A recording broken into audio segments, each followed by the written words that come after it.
Welcome Trinidad and Tobago to Scoreboard in ACTN. Today is a all ladies night. I am going to be with you on the first segment, and on the second segment we have Maria Thomas from Rugby.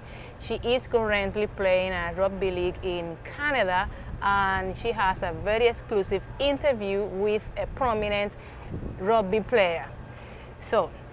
But now I am so privileged to come across one of the world's best and most decorated players from netball. She has an outstanding career of 20 years, and it happens to be in Trinidad. So without any further ado, it is my pleasure to introduce you to Irene Van Dyke. So hi! Hi! Welcome to Trinidad!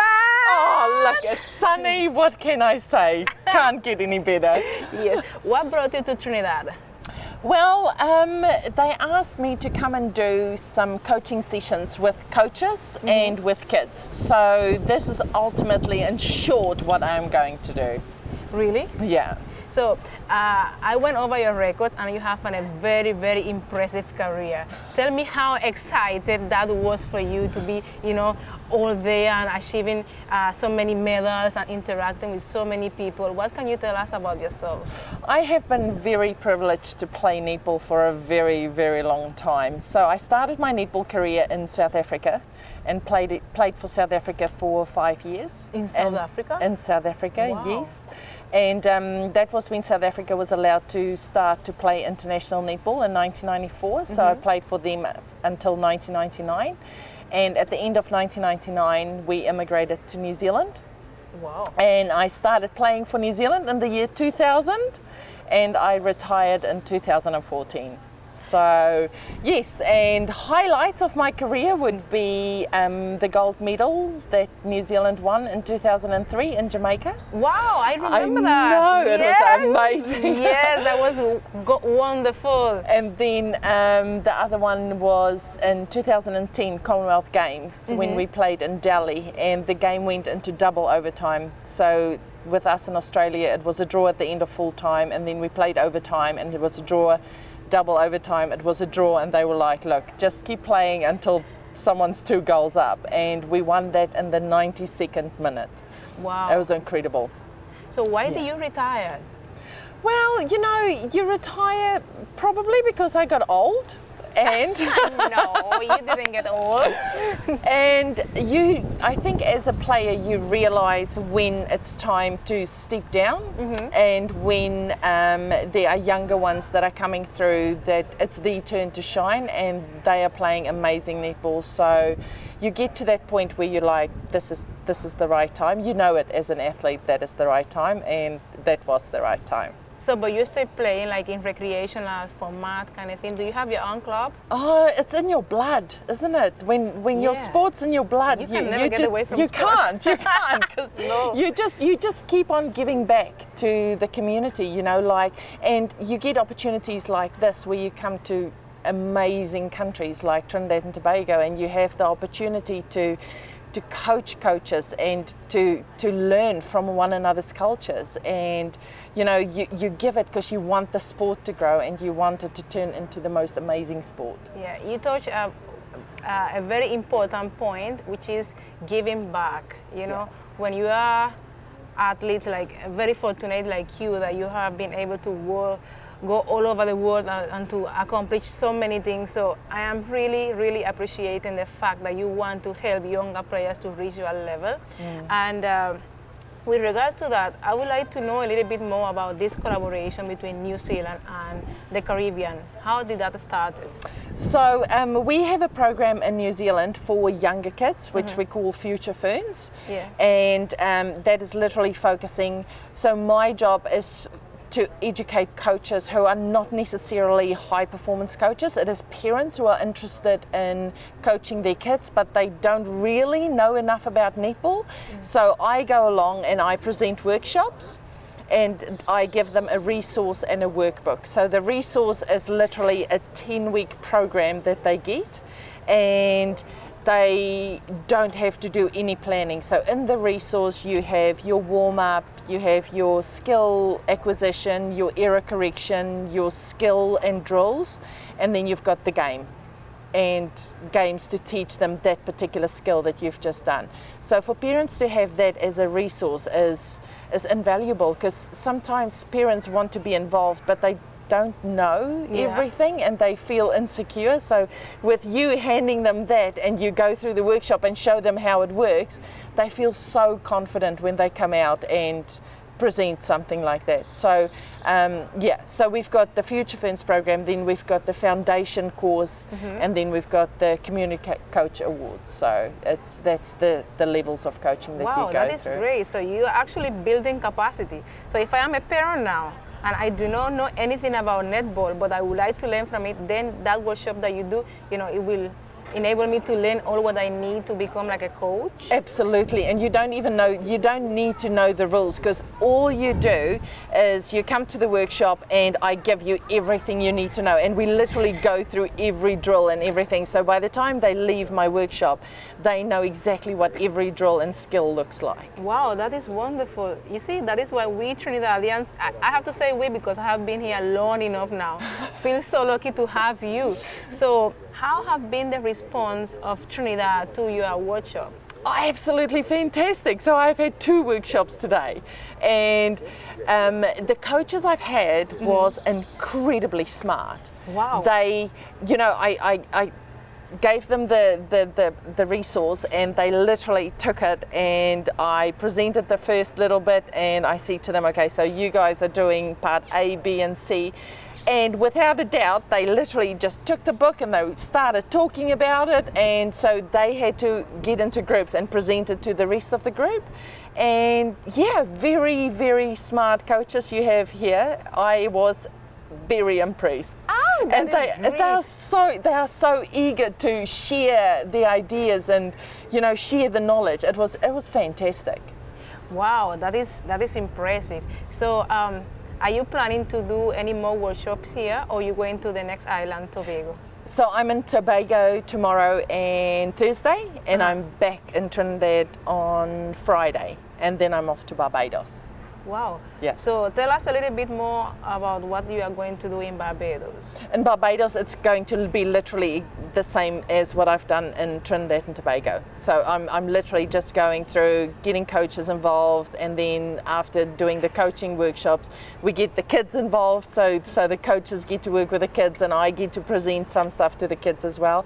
So it is really exciting, and I'm loving every minute of it. Wow. So have you come across any netballer here in Trinidad, any athlete, or just coaches? No, not yet, but I don't know if I'm allowed to say this, but I'm going to meet them on Friday. Oh, and I'm sure that you're very excited about it.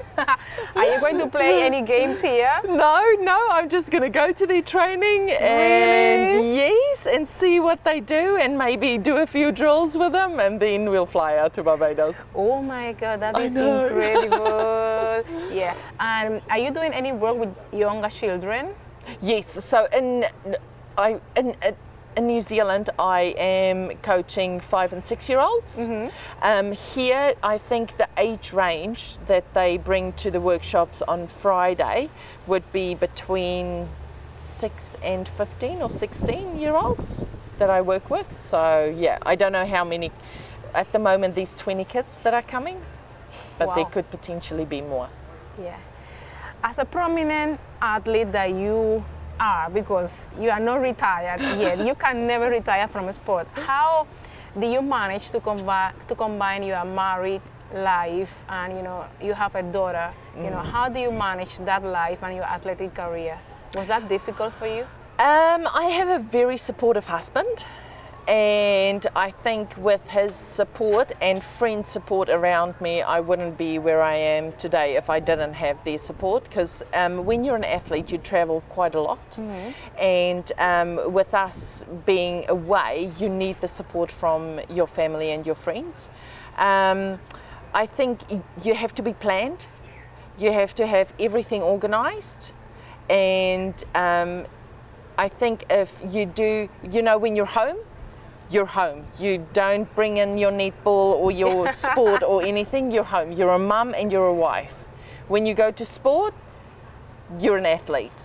You don't mix the two necessarily, because you have to at some point in time switch off when you're an athlete and focus completely on being an athlete. And when you're home, you are the best wife and mum in the world. And you enjoy the two roles. I love it. I love it. Which are some of your best memories in a sport? I think the best memories would be moments like this, where you meet other athletes, where you meet like-minded people, where you can talk. It's two completely different sports, but you know, your passion is the same, your time commitment, what you give to the sport, how you portray it to the media, it is exactly the same. And I think the more people realize that athletes just want the best for their sport and for the people around them, you meet incredible friends. You know, you train together, you suffer together, and those are bonds that you don't break very easily. You really meet people who are in it for the right reasons, and yeah, and you get to travel the world. You know, you get to travel the world and spend time doing what you love. What can you remember? What was your saddest moment in your career? My saddest moment? Oh. I mean, do you have any? Well, you know, every game or every tour had some goods and some bads. I think the one that stands out for me, so in 2012, my mum passed away, and that was the semi-final, the day of the semi-final. She passed away in South Africa, and I had to play that night, the semi-final. Wow. And that was really hard, but in saying that, if I didn't have my netball friends around me, I don't think I would have coped, because I knew, because when I spoke to my sister, I said to her, should I come home? And she was like, Mum would turn around and come down from heaven if you come home, because she was like, you need to play your game and then you can come.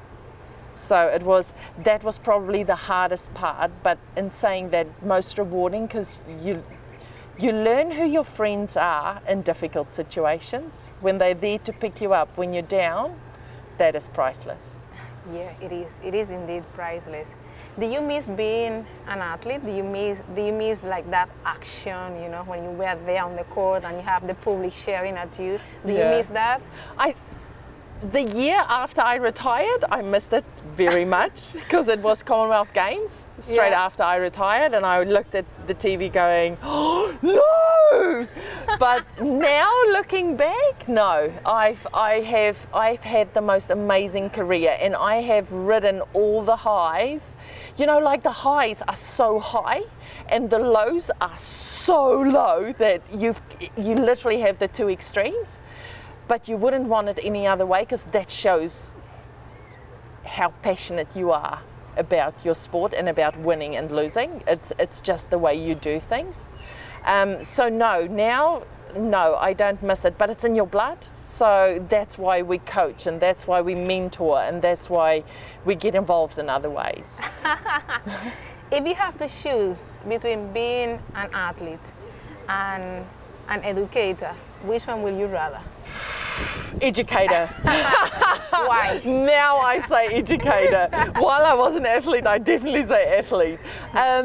Because you have an impact on so many people. So as an educator, you have an impact, like I have an impact on 12 coaches. But those 12 coaches, if I did a good workshop and I showed positivity and they walked away with a smile and go, I am going to be a coach. So those 12 coaches has an impact on 12 times 12, because they've got 12 kids in their team. So it's 144 people that I have had the opportunity to have an impact on. Yes. That's insane. Yes. That's insane. So yes, yeah, definitely an educator. Definitely an educator. That is wonderful. So which are your goals now as an educator? As an educator, I just want I want the game of netball to grow, and not only in New Zealand, but all over the world. So it is going into countries teaching them how much fun it is and how important it is to get kids out to go and play, and how easy it is for parents to become part of their kids' development, and how easy it is for parents to, you know, take interest in what their kids are doing. And I think that is one of the most important things, because, you know, you don't know if one of your parents are going to become the next national coach. Yeah. Because they might go, wow, this is really what I enjoy doing. So, yeah, it's pretty much growing the sport in whichever way possible. Yeah. So, as a parent and an athlete, what can you tell the parents out there? How do they need to support, you know, their children? What will you advise them? I think there's a fine line for parents, because parents get so involved with their kids. So sometimes parents didn't quite make the Olympic standard, but they expect their 5-year-old to be an Olympian already, and you want to go, just back off. Back off, your child is a child, just let them go through their paces. I think there's a fine line where parents need to back off and let their kids have fun, and let them play as many sports as possible, and do as many activities as possible to grow their motor skills and, you know, all the skills they need for all different kinds of sports. And then once they get older, when the kid decide which avenue they want to take, that is when the parents can start to guide them more towards, you know, what kind of training or a trainer or things like that. So I think for parents it is really important to support, but also enjoy having that time with their kids, because they grow up so quickly. So quickly. So quickly, one last question. How amazing has been your experience in the Caribbean so far? Absolutely fantastic, and the food is epic. Absolutely loving every minute of it. I love the heat. This is right up my alley. So thank you, Trinidad. Have you tried the doubles yet? No, tomorrow morning. What about the Kalaloo? Nothing? No, not yet. No, we haven't yet. No, but it's in the pipeline, isn't it? Yes. Yeah. Those are some of our Trinidad traditional dishes, like Kalaloo, pilau, stewed chicken. Yeah, it's lovely. The cuisine here is lovely. I'm sure you're gonna want to come back for Carnival too. Everybody loves Carnival here. I know. I've been hearing about everyone going on diets for Carnival, and then Carnival time. Carnival is normally February or March. You can come before, you know. You can organize another workshop for netball. Imagine me dressed up in Carnival clothes. Wonderful. Everyone be like, fantastic. Who's that freak? She's so tall. So you are going to be back here for Carnival. Oh, well, right? I'll make sure Ruth invites me. Yeah, I'm sure, because what you are doing is really, really, really nice. We need that here, and I'm sure that the netball fraternity is going to embrace your concepts. You are a well-known athlete in netball, and there is a number of young players who would like to be like you. So what you did here today is wonderful. Oh, so thank you very much, and I am so excited to being able to interview you, and I'm sure that I'm going to see you again. Absolutely, I hope so too. So, well, viewers, this has been Solange Guzman, and this is here from now on my friend Irene Van Dyke, you know, a well-known netballer. So let me give you a hug. Thank you. Thank you so much. And Sherian, this is for you. You know, I hope that you get to meet, you know, one of your colleagues here.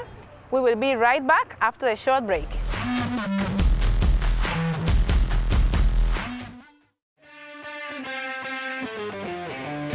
Welcome everyone to another edition of Football 101. Half season and things are looking gloomy for Madrid. Is a Chelsea fan.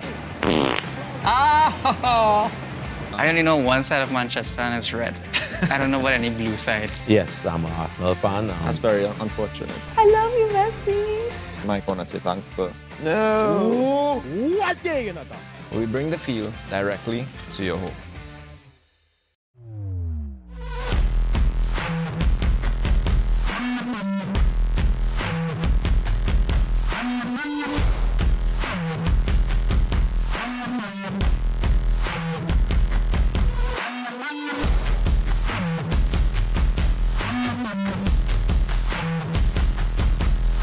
Good evening, Trinidad and Tobago. Welcome to another edition of Scoreboard here on ACT, and it's always a pleasure to be in your company every Tuesday evening between the hours of 8 and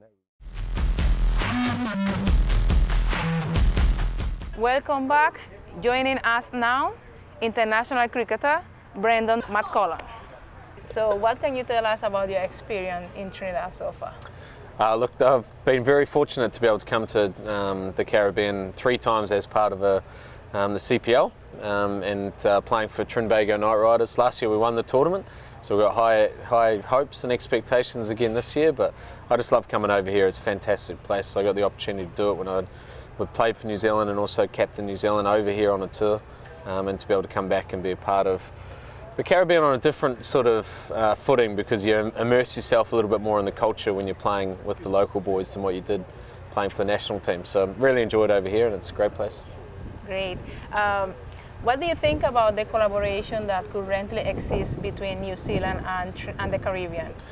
I guess we're pretty lucky with a couple of things. We share a love and affection for not only cricket but also netball as well.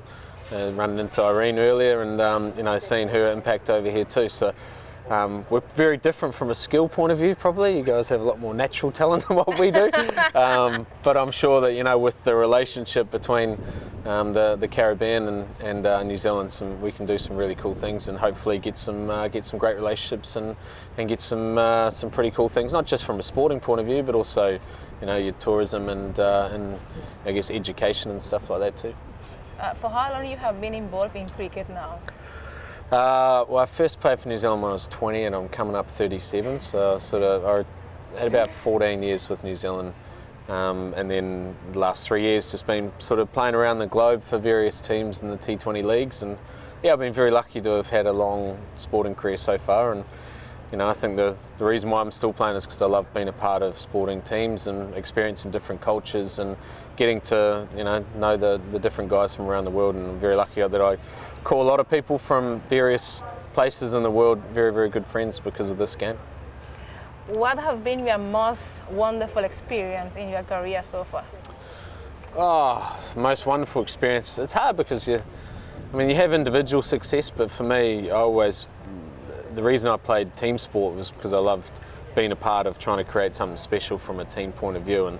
And we went on a ride in the World Cup with New Zealand where we made the final of the World Cup setup. And whilst the success of that was great, it was more the journey that we went on as a team and as guys. And you get to know one another's families and you understand how guys' careers develop and you see them grow up within environments as well. So.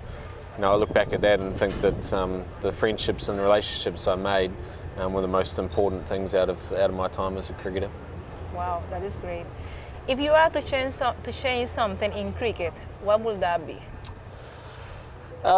Change something in cricket would definitely be to stamp out the corruption. I think there is a little bit of corruption in all sport, and it's I think ideally we'd all be playing on a level playing field, and if that was the case, then I think the sport would grow even further. I think those who are looking after the game now are doing a good job to try and make sure that they keep the game clean. But there's always challenges. But once we get to total transparency, then I think the game will continue to grow, and then it'll just keep inspiring people all around the world. What would you like to see different in this tournament this year? Well, I don't want to change too much because last year we won the tournament. So, so you want the same result? Yeah, same result. We can go on whatever ride we have to as long as we end up in the same result. But look, this year we are the hunted, not the hunters. So we're going to have to make sure we step our game up as well. We've got a very good team. We've got a great bunch of guys. We're the best supported team in the Caribbean as well, with the Trini Posse and all those who support this team. So hopefully it works out the same way. But whatever happens, we're going to have a lot of fun. Any warm message to your fans out there? No, not really. Just same. I always keep saying, just keep supporting us. We're doing our very best, and your support is so reassuring as well. And we're very lucky that we've got support throughout the Caribbean, but also throughout India as well, with the Knight Riders and being part of the Kolkata brand. And yeah, very lucky to have all your support, and we'll do our very best for you. Okay, well, thank you very much. It has been a pleasure. Thank and you. On behalf of Scoreboard and ACTN, we would like to wish you the best of luck. And I'm looking forward to see you in the final. Yeah, thank you. We'll take a short break.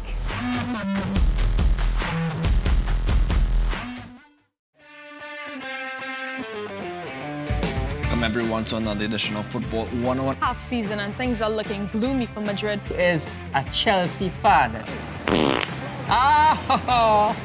I only know one side of Manchester and it's red.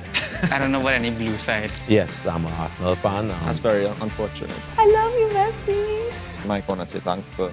No! What are you gonna do? We bring the field directly to your home.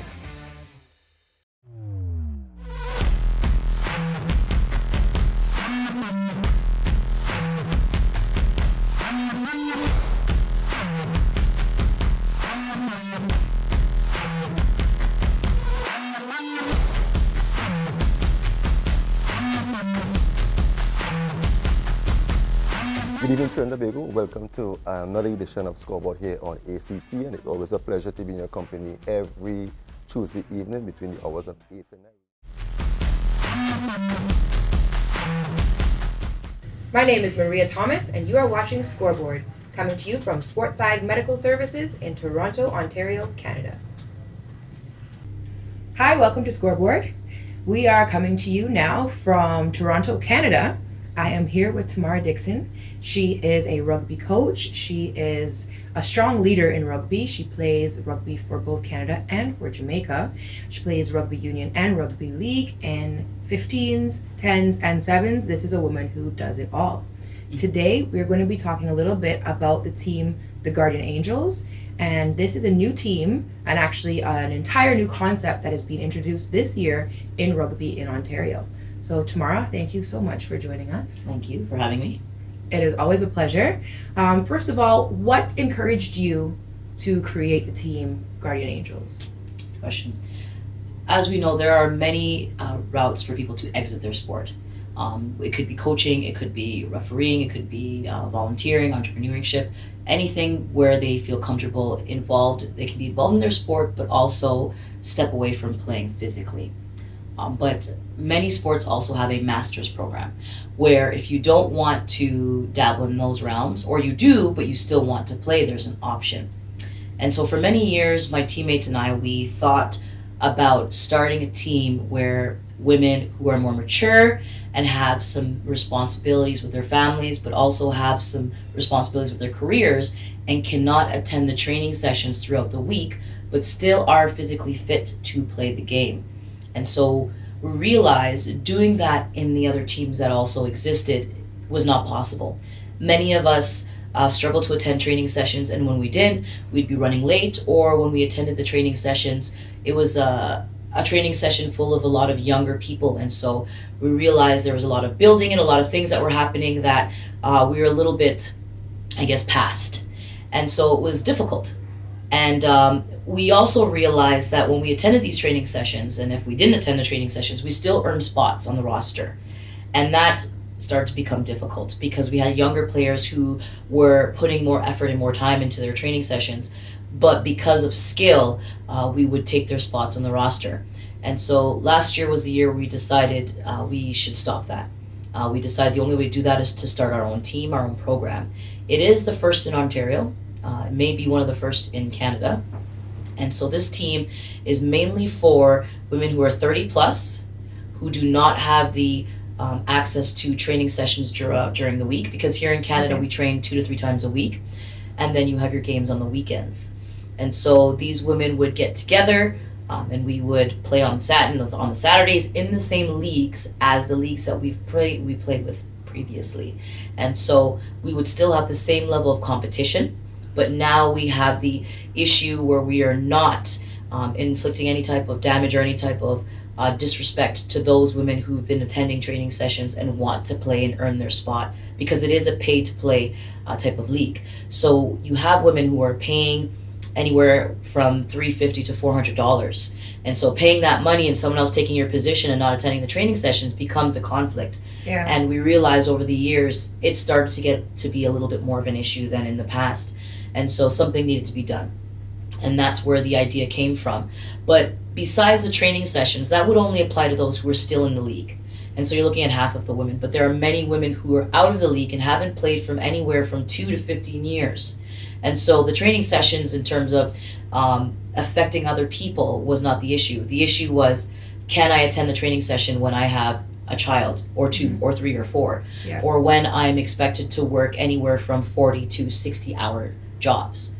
And so that was a situation where we had to think about what can we do where we can make these women access this. And so we had to think of a well-rounded, platform where it's not just the rugby, it has to be other things to allow these women to be able to participate. So we thought about childcare. That's something that is dismissed in many countries, many cities, and it has to be accessible and it has to be affordable. And that's something that we struggle with in Canada in terms of having accessible and affordable childcare, and that's something that we wanted to implement into our team. And so what we did is we hired a babysitter, and this babysitter would take care of the children while the mothers are there. Because even though the mothers may have access to other types of family members, spouses that can take care of their children, a lot of them feel that they want their children to be at the game and they want their children to be with them. That's the time they spend with them on the weekends. So that was one of the major things that we implemented into the team. Then we also looked at physical fitness. A lot of these women, they train on their own, and that's why we were very comfortable starting this program, because it wasn't the fitness that was the problem. Many of these women are marathon runners. They're into Pilates, they're into yoga, they're into other types of physical activity. And if you look at our website, you can see some of the things that these women are into. And so we needed to hire proper AT programs, right? And so the ATs at our games are hired by one of our current members and founders of the team. And so she knows that these would be people that are qualified and well-rounded and could work with experienced women who have been taped or taken care of for many years at very high levels. Also, besides the AT, so the athletic therapy, we looked at a massage therapist, because many of these women haven't played for many years. Your body is your body. And so to take care of your body, some of them were saying, I haven't played in so long, I don't know if I can just run out there and do what I used to do. We said, no problem. We hired a massage therapist. So this massage therapist would activate certain muscles and allow the women to feel comfortable, ready to start their warm-up and ready to start their game. And so these are certain things that we implemented into our team that aren't on other teams, because to be honest with you, many of these teams have started many years ago and they're just continuing with the same platforms that they have. But for us, looking at who our target market, our target players would be, we had to look into those items. And so making sure that we had comfortable ATs that are comfortable working with older women who are mature and older women who've played at a national level and are very, very direct on what they need to be done and how it needs to be done, plus the massage therapist and the childcare. And the last thing that we implemented was having gear that was made by women and would be very comfortable for women to wear. Because as you know, in the rugby world, a lot of the gear is very uncomfortable and not fit for women and all of her beautiful attributes. So what we decided to do is we went to a former Canada rugby player, Barbara Mervyn, and she has her gear called Aptuella. And that gear is specifically made for a woman's shape. And you can order different types of things made for a particular shape. And so we have all of our women looking beautiful in their kit and feeling comfortable in their kit because they know it was made for them. So those are some of the major points of why we decided to start the team and different things that we thought needed to be a part of the program.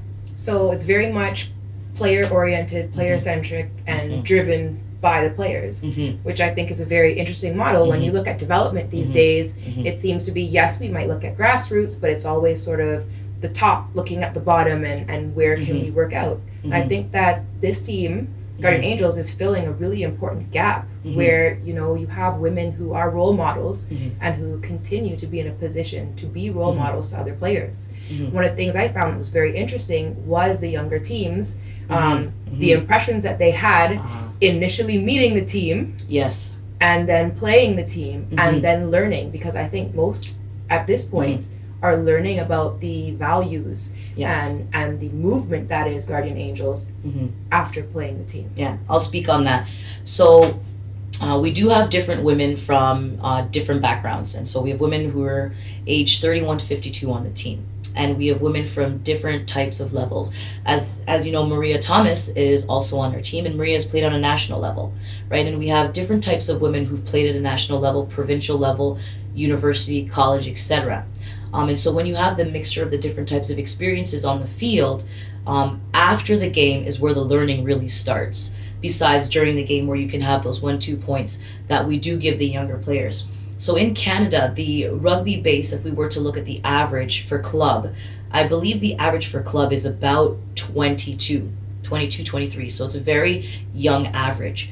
And so what was happening with those who are older, such as myself being 36, you find that some of those young players, they come into the team and they don't know who you are and they don't know what you've done, and they discredit you very quickly because of your age.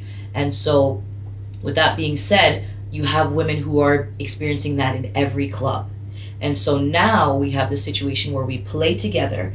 The young women for the first time can respect women who are older because they realize it's not about age, it's about how you play, it's about your morals on the field and off the field, and how you communicate in terms of the rugby vibe, right? And what happens after the game.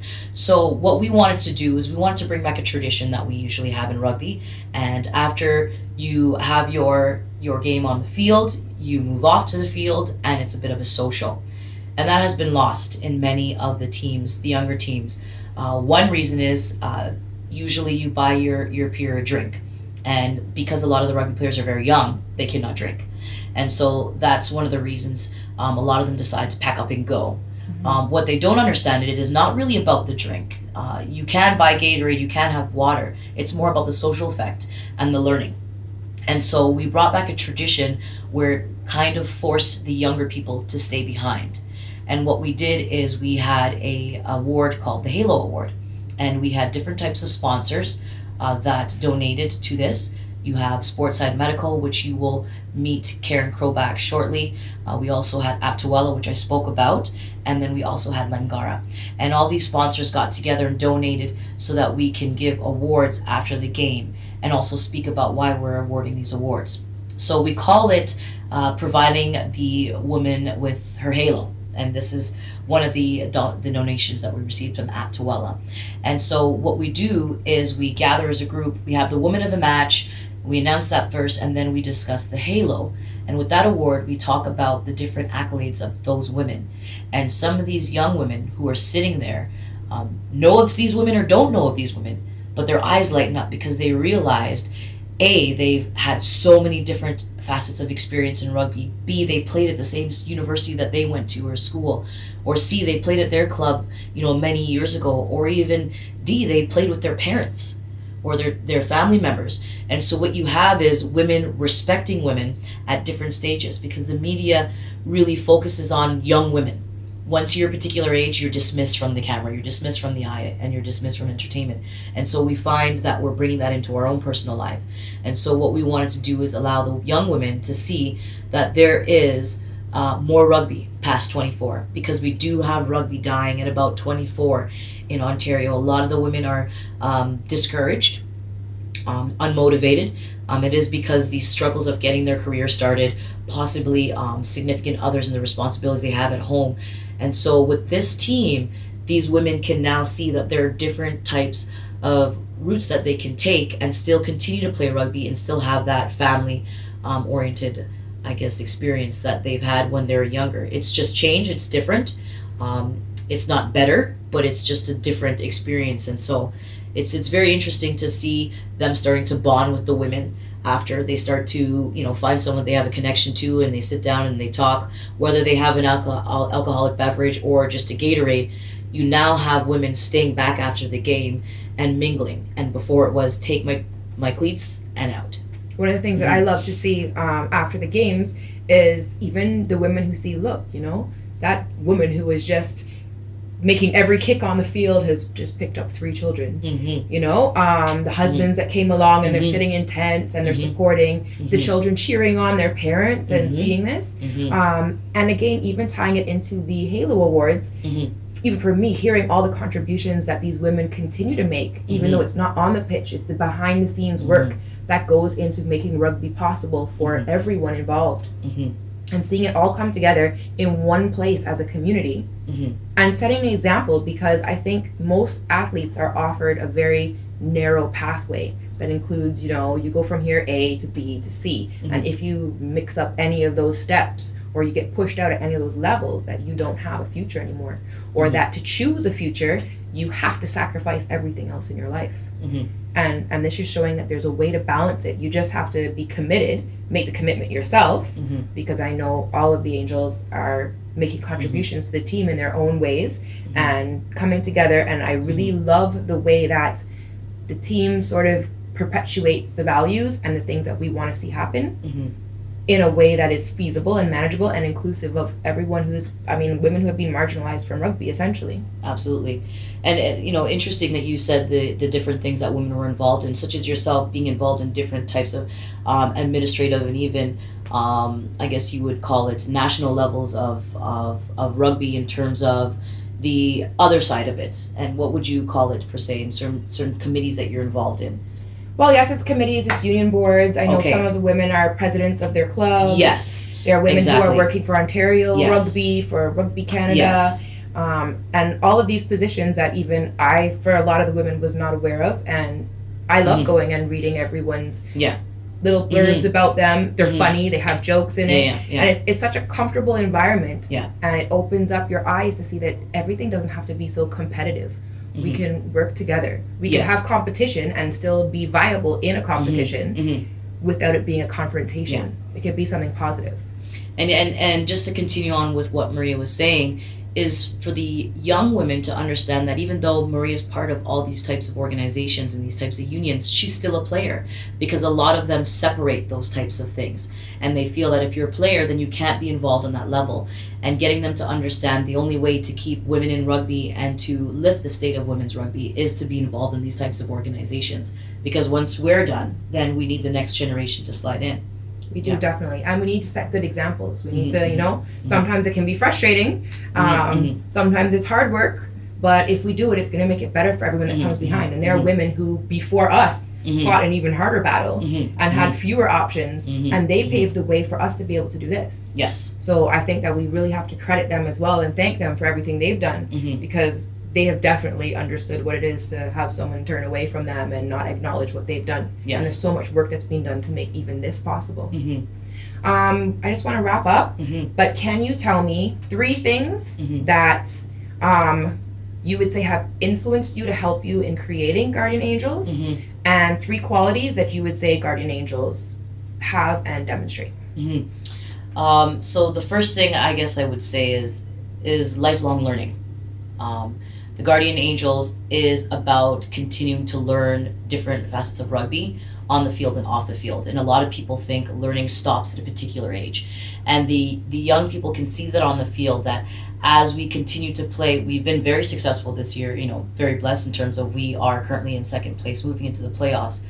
But lifelong learning would be one thing that I would say. What was the question that you asked? You wanted to know, you had 2 questions in one. The first one was? One was you could list, if one is the one that stands out the most, that's fine, but also what are 3 qualities that you would say would represent Guardian Angels? So if I meet a Guardian Angel, I already know that this woman is these qualities. Wow, that's to time it down to 3. Guardian Angels, I would say the first thing is graceful. In everything they do, the way that we dress each other, the way that we dress others, the way that we play, very graceful, but very assertive in the same manner as well. Things that we do on the field is very direct, the way that we speak to each other and the way that we get things done. So if I were to look on the playing side of things, there's 2 sides to us, very graceful but very assertive. If I were to look at the accolade side of things of all the Angels, I would say very dedicated. Many of these women are dedicated, they were dedicated, and they still are dedicated into growing rugby. You could see by many of them are still coaching, many of them are still involved in management positions, so dedicated as well. And if I were to look on why a lot of these women are on the team and why they chose to be a part of Guardian Angels is family, community. It was a part of them. Many of these women spoke about the fact that there was something missing from their lives. They knew it was rugby, but they didn't know how to get involved in rugby because of their jobs, their family, and their responsibilities. And a lot of them say that hole has been missed, and only rugby players can really understand that, because rugby is a sport that a lot of people continue as they get more mature and older. A lot of sports kind of stop, and there's no access for you to play it at a particular age, except for rugby. It's very, very different all over the world. And community and family, yeah. Yeah, well, on that note, I want to say thank you so much for including me in this team. I can speak to coming onto a team where I've known about 2 or 3 of the women and being completely welcome. We know all the songs to sing on the bus, on going on tour, just feeling like, I dropped into my team. I felt like, completely included. It was a wonderful feeling. Amazing to see how many people show up on the field that I wasn't even expecting to see, and how welcoming it has made rugby. It's made rugby really what that is, I think, for rugby players, and it makes me feel very hopeful and very excited for the future, because I think that we're sharing this passion that gets lost in technology and all of these other outlets that we have. I am looking forward to following the Guardian Angels and everything that they do, and I wish you the best in every single way. I don't even think you need that from me. It's going to happen anyways. And I would like to thank you on behalf of Scoreboard for joining us. Well, thank you for having me, and thank you for being part of the Guardian Angels. And I hope to see you again next year, and possibly some other teammates, possibly from Trinidad.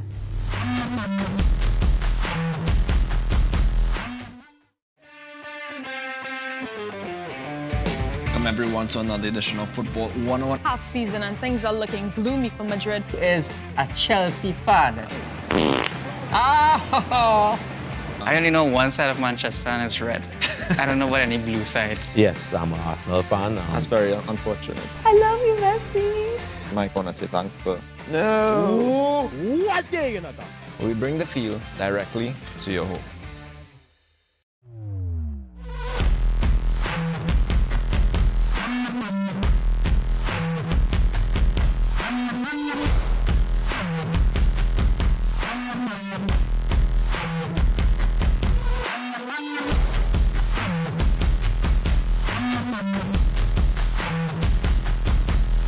Good evening, Trinidad and Tobago. Welcome to another edition of Scoreboard here on ACT, and it's always a pleasure to be in your company every Tuesday evening between the hours of 8 and 9.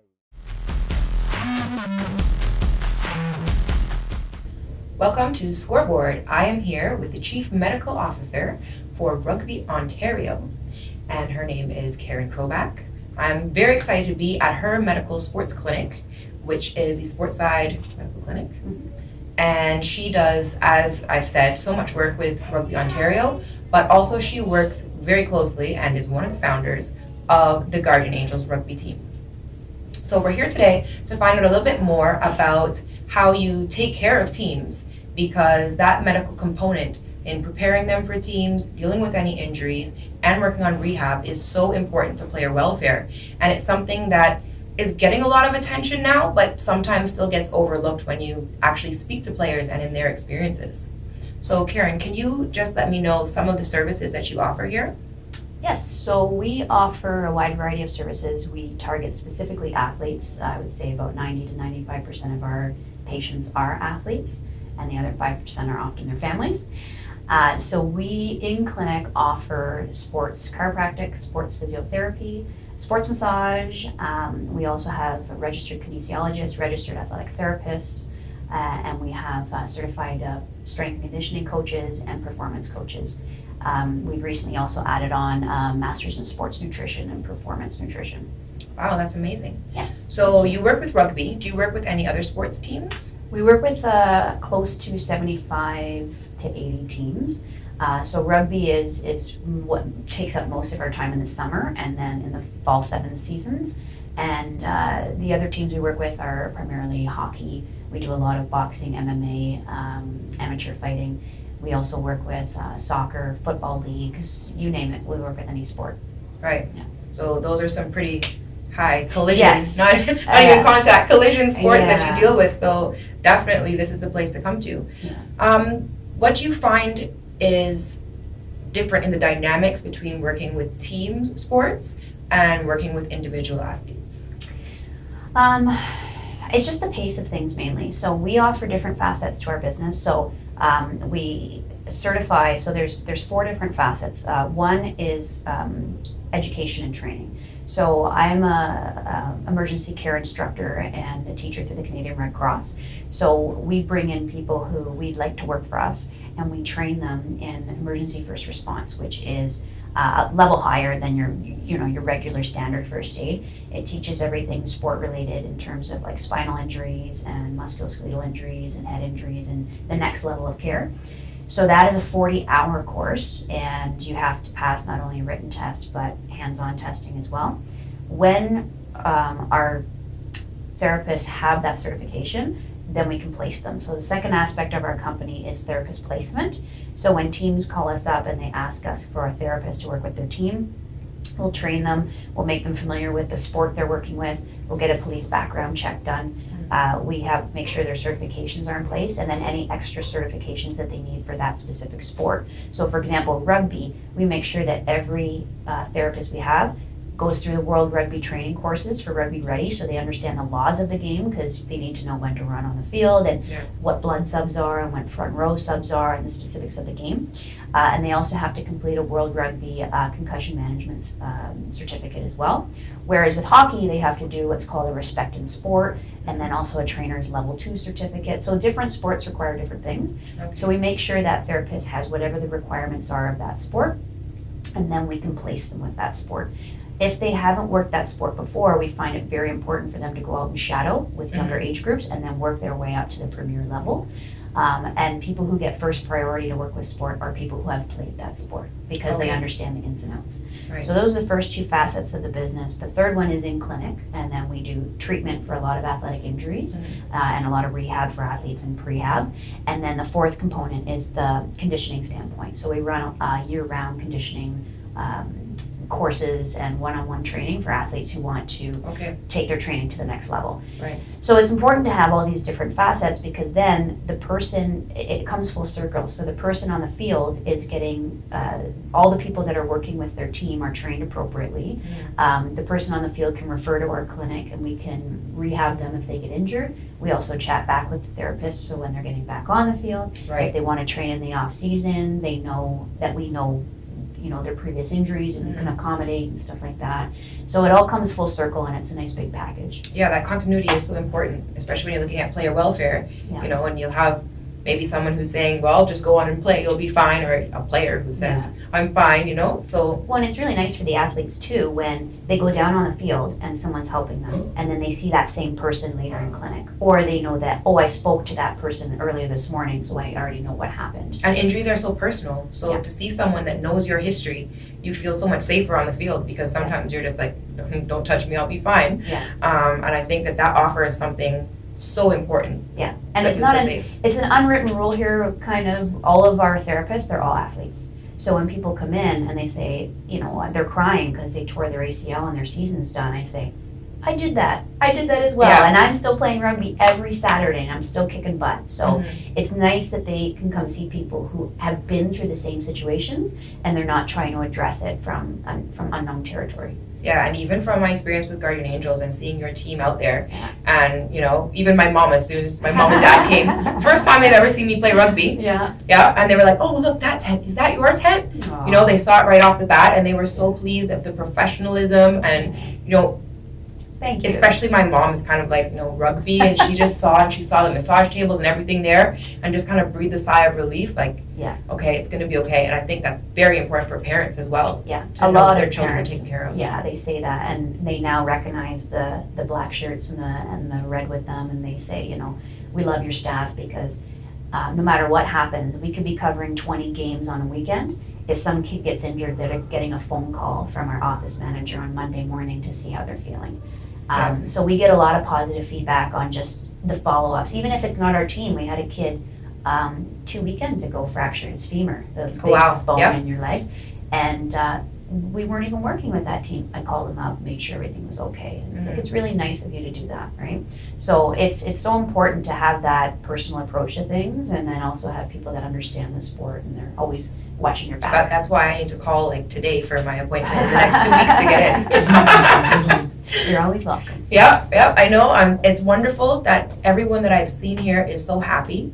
Yes. Your team has such a great energy. Yes. You know, you come in and you just want to work out. They identify with you. They're not pushing you too hard, but they're kind of like, come on, you know, you can do this. Yeah. Here's a better way of doing it. Yeah. And I think that this is such a wonderful business and endeavor that is giving so much and changing the way that we look at service and look at medical service. It's not rushed to emergency because the ambulance was on the field and get a cast that has to get reset again later. Yeah. It's a really wonderful thing. It's a family here. And I think that it's perfect. You can tell that you're one of the founders of Guardian Angels. Thank you very much. And how these things just work hand in hand. And I really hope that we can see more development like this obviously in Trinidad and Tobago and other places around the world that can follow the example of what you're doing here. Thank you very much. I think that means a lot that you mentioned the team approach, because I find a lot of medical is in silos. And you'll have teams that'll just call up a random therapist to say, oh, hey, can you cover this game and this one-off game and this and that? And it's just silos. But we have anywhere from 20 to 30 therapists that we're working with all the time, just in our core group, and then we have more outside of that. And when you treat your employees well and they love what they do, they're going to put in the extra effort. And everyone that goes out, people recognize them, they see the same faces. If we have a game run late and another one's starting early, they say, oh, I'll stay, I'll cover this, I'll do that. And I think it's so important when you're starting to develop the medical side of things, to establish the people that you're going to be using and making sure they're all on the same page, instead of just grabbing random people from random clinics who don't know who anyone is and putting them on the field. If you don't have that communication and signals and all sorts of stuff in place and protocol, it just doesn't run as smoothly. Yeah. So, and it seems like the workload is spread out very well, because we have some amazing doctors in Trinidad and Tobago that are so supportive of us in rugby and really go the extra mile. And if we could have 20 of them, it'd be great. But have one person that's burnt out. And you see where they're working so hard. And they'll send emails, they check up on players, they do such a great job of it, but it's one person, and this is somebody who has their own practice, which may or may not even be sports related sometimes, and they really go over and above. But having a team like that. Yeah, my rule is I don't do anything that I can delegate. So if I have my therapist who can do certain things and I don't need to, if I can delegate it, then they will do it. If it's something only I can do, then I'll do it. And we all work together. So I can manage all these teams, and that we can be successful because I'm not burnt out at the top. And I think that's super important. If you had if you had more individuals that were stepping forward and then working with said doctor that's helping you guys out, that would be very great. For the educational component is perfect for that, because they're right here and can get their education, and they can start in one place and move on up. So I think that's wonderful. And your team is totally dynamic. There's a Trini on this team as well. I heard that she's very good. Trying to get her, but I can't get a spot yet, but maybe by next couple of weeks. She's fully booked. She's too popular. Yeah, she's very popular. So I love it. Coming here is just like such a fun time. Thank you. And thank you for everything that you do for the athletes. No problem. It's my pleasure. All right. Well, thank you for joining us at Scoreboard. I've been here with Karen Kroback, and she is the Chief Medical Officer for Rugby Ontario. Thank you.